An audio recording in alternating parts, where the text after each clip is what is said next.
4 jeunes manosquins qui ont la main verte.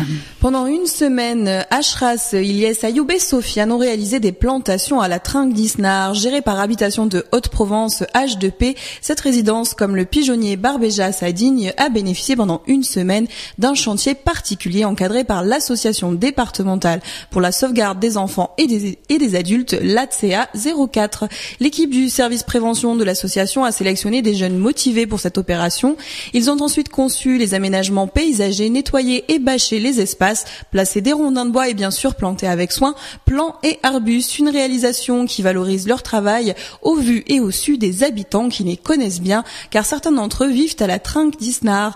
Le chantier a reçu la visite de la présidente d'H2P, Sabine Pellissé-Carias, accompagnée de responsables de la société qui ont rappelé ce fonctionnement original avec l'association de prévention. Le logement social rejoint là l'action sociale et chacun y trouve son compte. Le travail est bien fait, les jeunes sous contrat sont payés et découvrent souvent le monde du travail. Quant aux résidents, ils apprécient les aménagements végétaux qui rendent agréable leur espace commun. Je vous propose d'écouter les principaux acteurs de ces plantations. Benoît Gébelin, en charge des espaces verts pour H2P, puis Johanna Obelman, qui avec sa collègue Clara Assonso a assuré l'encadrement du chantier pour l'ATSEA. Et enfin, 2 des jeunes jardiniers, Ilyes et Ashras, qui ont toutes les raisons d'être fiers de leur travail. Reportage François Malabave. Benoît Gébelin, vous avez monté un beau dossier à la résidence La Trinque d'Isnar avec des jeunes qui ont participé notamment aux espaces verts. Oui, c'est vrai qu'on a monté ce projet dans la continuité des travaux qui avaient été effectués sur la Trinque d'Isnar en termes de réhabilitation, façade, extérieur, etc. Donc c'est vrai que c'était un beau projet puisque ça contribue à finir les espaces extérieurs. Donc c'était bien aussi de le faire dans le cadre d'un chantier jeune et notamment avec... il y avait donc 4 jeunes, sur ces 4 jeunes, donc 2 de la Trinque, Ilyes et Ashraf, qui vont parler par la suite et qui vont nous dire ce qu'ils en pensent.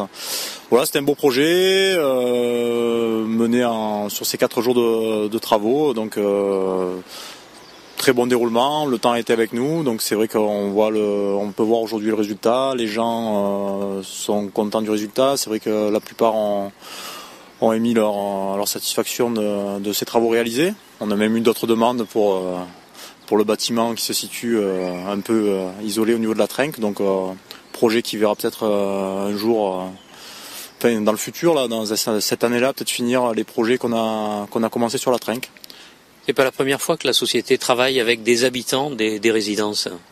Non, c'est vrai que chaque année, depuis que moi je suis rentré chez H2P, on met en place un projet avec des jeunes au niveau ça touche différents quartiers, surtout sur Manosque, c'est vrai.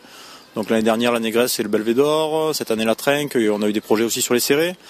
Et c'est bien parce que ça leur met le pied à l'étrier. Pour eux, c'est souvent leur première expérience professionnelle. Et c'est des projets qui mènent en général, pour la plupart, sur leur quartier. Donc c'est vrai que c'est toujours bien de pouvoir participer à l'embellissement de son lieu de résidence. Donc je pense que même eux, au niveau de la sensibilisation, de la dégradation, etc., ça peut aussi contribuer à ce que par la suite, on soit plus sensible, on ait plus cette notion de respect du travail qu'on a effectué soi-même, quoi.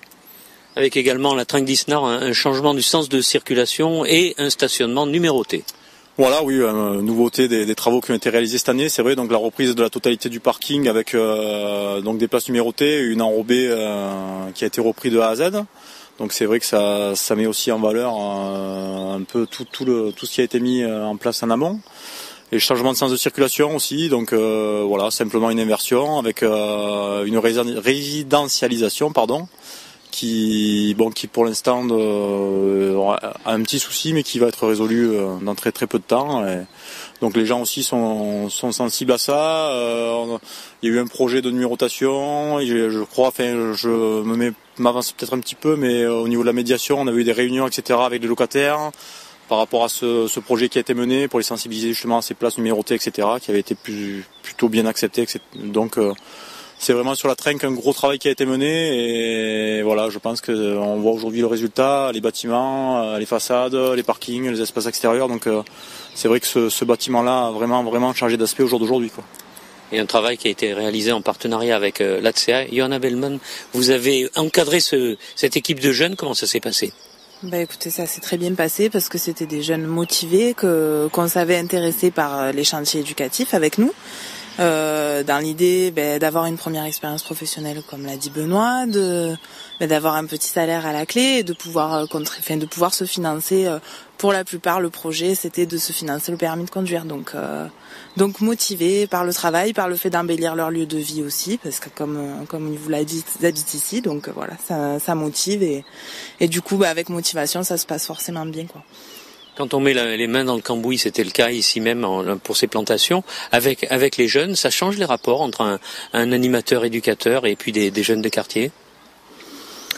Oui, peut-être, je pense. On passe de longs moments ensemble. C'est moins ponctuel que ça peut l'être quand ils viennent simplement nous voir pour nous demander un coup de pouce sur quelque chose de précis dans notre bureau. On est en effet sur un autre cadre, dans un autre cadre, donc ils ont vu qu'on était vraiment avec eux, qu'on n'avait pas envie de les lâcher, qu'on était solidaires de leur projet, et voilà, je pense que ça peut un peu serrer des liens, on va dire. On va leur poser la question, Ashrat et Ilyes, vous avez participé à ces travaux, ici même dans votre résidence, et vous pouvez être fiers de ce que vous avez réalisé. On est très fiers de ce qu'on a réalisé, on a beaucoup travaillé. C'est vrai, au début ça a été difficile, mais après avec l'habitude ça allait très vite. Après grâce à Benoît et Quentin, on allait très vite. Après il y a eu plusieurs mains, il y a aussi les jeunes d'Axia qui sont venus nous aider, des éducatrices, Clara et Johanna, qui sont venus nous aider, donc ça a été un plaisir de le faire. Voilà, C'est la première fois que vous plantiez des arbres? Ouais, ça a été la première fois. Première expérience professionnelle. Donc voilà.